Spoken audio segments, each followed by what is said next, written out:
Word. So, this morning I woke up and I was like, how can I be productive? And I was thinking I could sustain myself. And I was thinking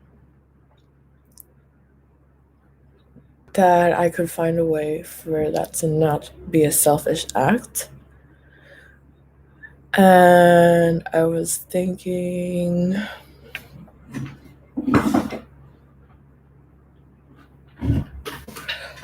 of where am I that is relatable. Also, this is stream of consciousness. I have no idea where I'm about to talk to. However, the topic is, let's look at it. Moving through questions of suicide prevention, yes. When I'm thinking of how to sustain myself, I mean that so literally that I mean how to keep myself alive. As opposed to like how to find joy or make money or function. I just mean live.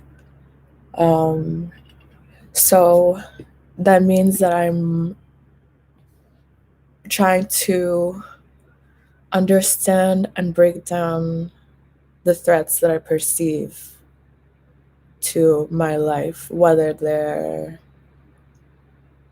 abstract or immediate. And I try to recognize patterns with other people because, according to philosophy, most ethics, I'm butchering this because I don't study philosophy, but I know that most of the time you try to do good for the most people possible in a situation. Or right. I forget which one is the correct semantic term. But yeah. So, along with searching for those patterns, I realized that nobody's helping me. It's a lone project, yo.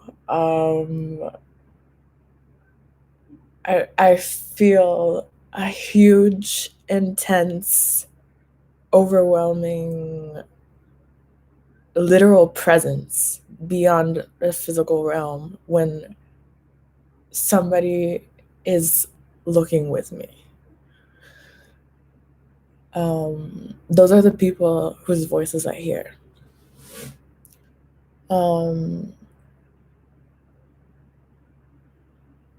I think it's that fact that there are so few people interested in finding, not to gas myself, I really am not.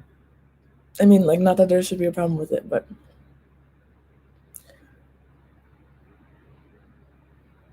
like I didn't put myself in this position necessarily. I have the genes for it. And it's the experience is not necessarily privilege, although there are obviously pros and cons to everything. I shouldn't have to justify everything that I say.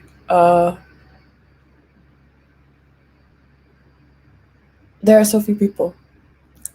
And wow, I bet that's my mom.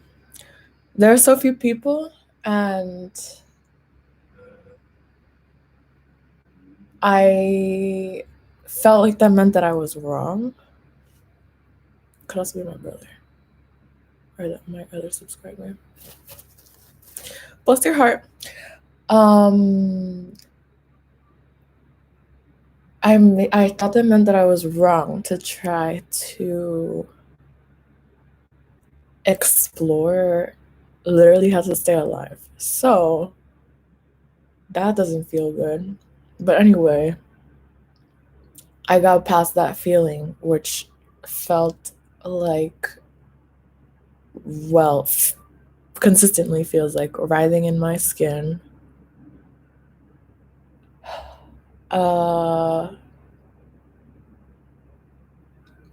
It's hard to find words about this. And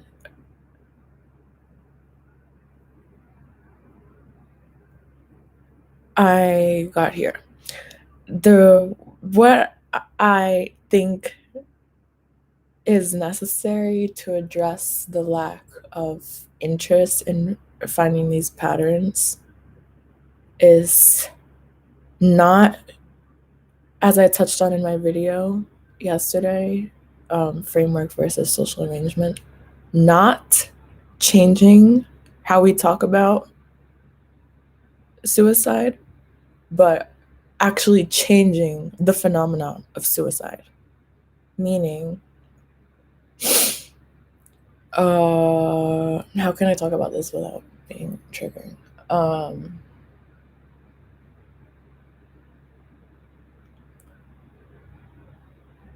How can we address issues of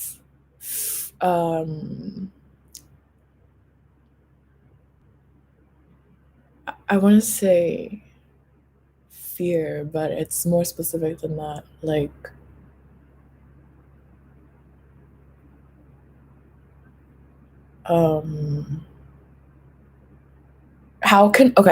we live in a society where you're supposed to be independent, so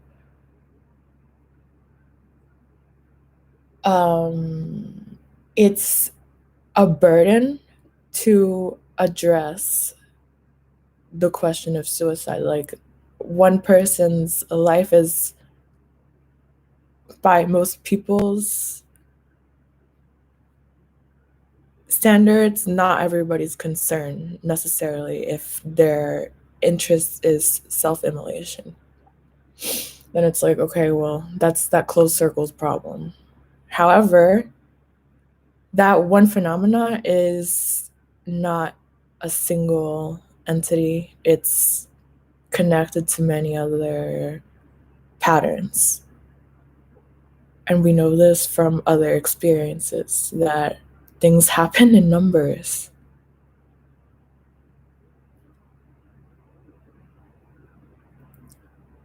So I just think it's funny how people will have the audacity to shove someone's importance under the rug as if that helps themselves. But we all know if you hurt somebody else, that reflects on you too, in any situation. So to ignore someone in a state of desperation and suffering, or to ignore someone who didn't survive a state of desperation and suffering, is I don't want to say disservice because that's so polite. It's a violent act towards yourself. Because to perpetuate that phenomena is to perpetuate the probability of that happening to you. Because, yeah.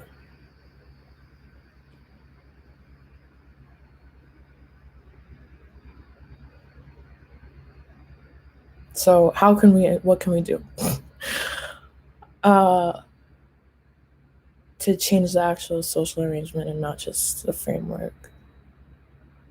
Framework will change with social arrangement, don't get me wrong. But I think the answer lies in the separation of public and private space. How can we really understand or tend to people's suffering if we only see them in a space that's set up for performance? How can we ever inform the space that's set up for performance to shift with time. Where? Who? Like voting for one person every 4 years? Is that changing our social arrangement? I literally can't think of any other. So having a dialogic system, which sounds very destructive because that is totally not what there is. But I'm totally not scared whatsoever because I know my experience and I'm not afraid of my experience. I'm afraid of people taking my experience away from me. And I think that's relatable. I know that's relatable. And I'm here for a discussion. I'm here to ignite this dialogue with people because I think it's more than dialogue, to be honest. I think we're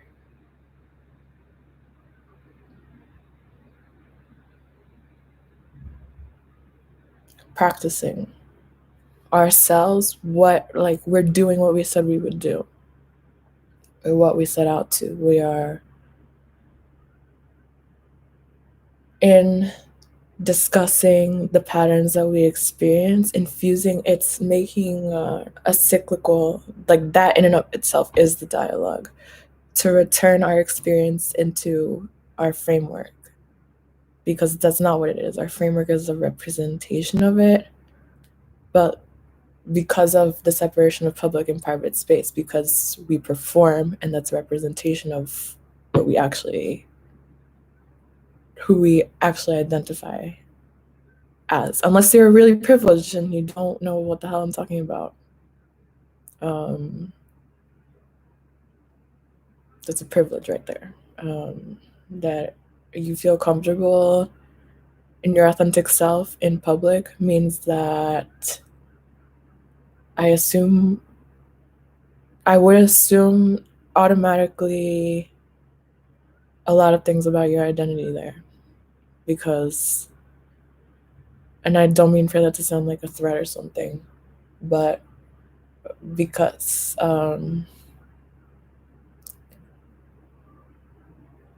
it's before even systemic constructs, but having constructs in general. What was I going to say? Create separation, but what was I going to say before that?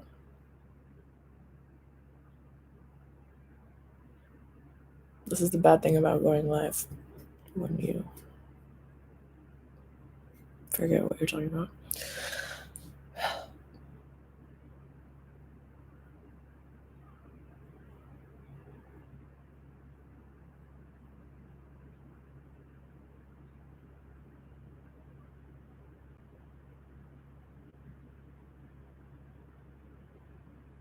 If we can, like, to deconstruct society, which is an abstract, it's a system. All we have to do is stop, but it takes more than one person. It takes so many people. What we have to do is stop perpetuating it, meaning do something else, meaning create new experiences. And that doesn't have to mean bad chaos, that can mean good chaos, as long as we have some trajectory. And I propose that that trajectory is sustenance, meaning listening to people, meaning not even, you don't have to go up to every stranger. I'm not like, people get really scared when I say this stuff, and I don't mean like changing human nature. I just mean changing social arrangement. I mean having some system, and it can literally be like an app. but having some system for people to have access to each other and access to each other's experience, not in like a there's no privacy way, but as in that's the social understanding that we will authentically express ourselves, whether that means we're the type of people that like to be really bubbly and hide, or we're very intensely expressive about everything like me.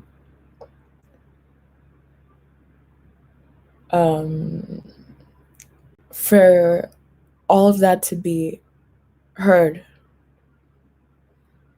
and sustained, because all of that is life and all of that is valid. And I truly believe that us not being like that is what causes the injustices we're afraid of seeing in that space, like violence. If everybody's heard, what violence do you need to do? On whose schedule? There's no time anymore. So I'm in physical pain, to be honest with you, trying to move through this time.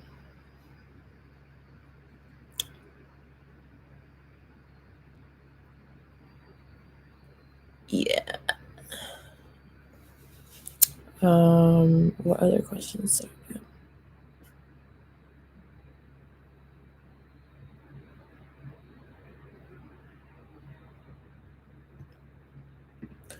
Also, another thing that's funny is how the space in which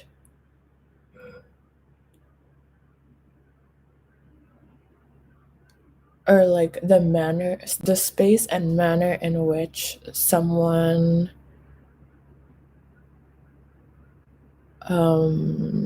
what's the verb, does self-immolation changes the dialogue response. So that's proof that our system erases voices. Boom. Because if you're Mohammed Bouazizi, who ignited the Arab Spring, that's literally because you did that in public. And honestly, I'm very like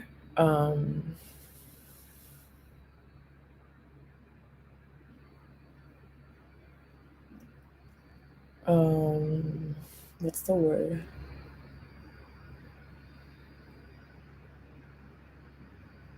Like, it shouldn't have been life-changing to learn about this, but it was so disgusting to know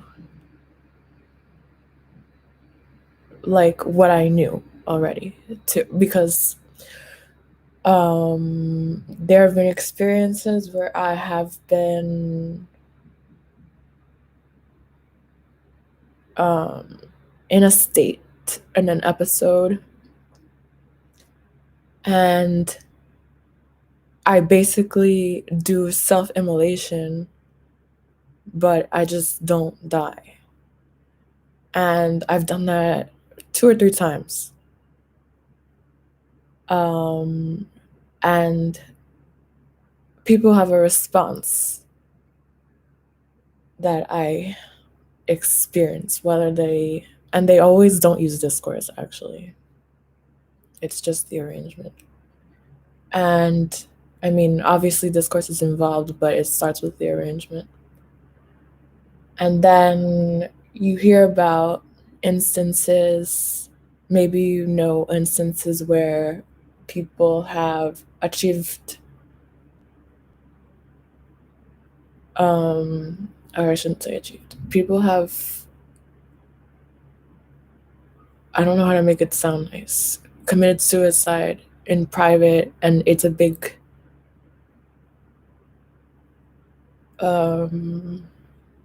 surprise, and then people are surprised, and then they, not to like invalidate people's grieving response, but there's a whole like, oh my god, what did I do wrong, and I don't want to do that anymore, and then that's where it ends, because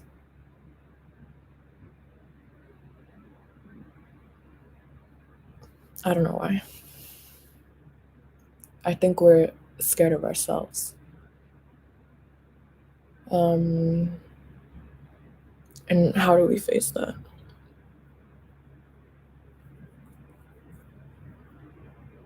I think for people to feel comfortable knowing that they can say anything, because the stuff that makes them not able to say stuff is made up rules that are meant to silence you, to perpetuate injustice. And my words sound violent because it is violent. Okay? I'm not trying to do anything but share what I experience. I'm not trying to threaten anyone. I'm trying to help.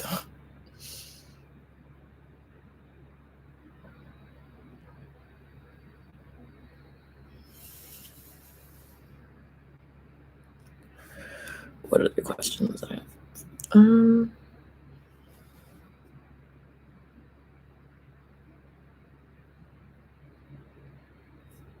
What can we actually do? Yeah. I don't think it's anything about how can we address other people. I think it's how can we address ourselves. And what are we doing that's violent towards ourselves? Because that perpetuates through our actions as violence towards others.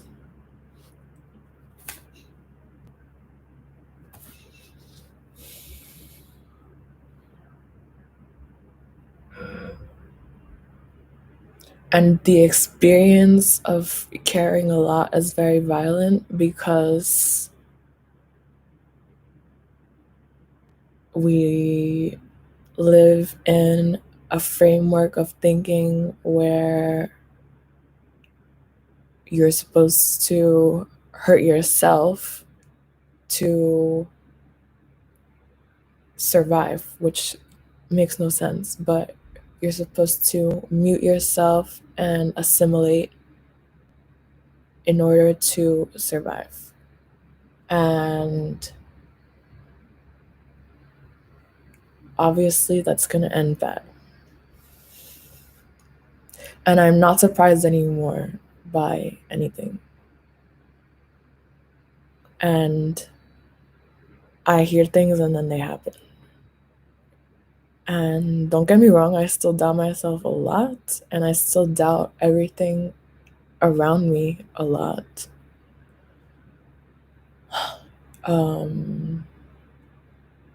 What I find myself proving is what I'm sharing, and what I find myself disproving is a necessity to destroy myself in order to assimilate. Yeah.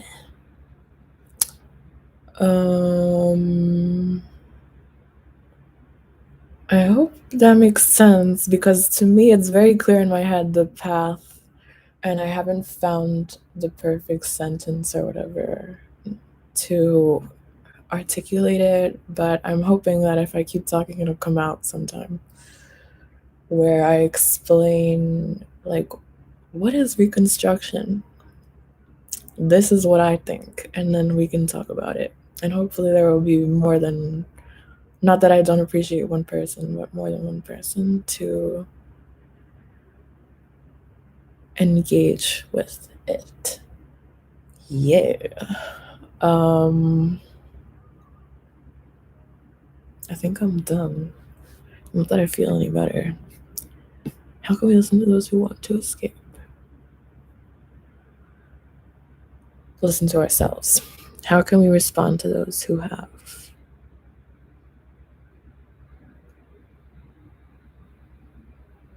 Return to their experience. How can we stop perpetuating their erasure? Stop perpetuating our own erasure.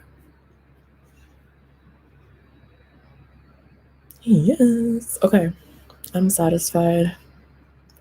Thanks, y'all. Peace out. Happy Tuesday.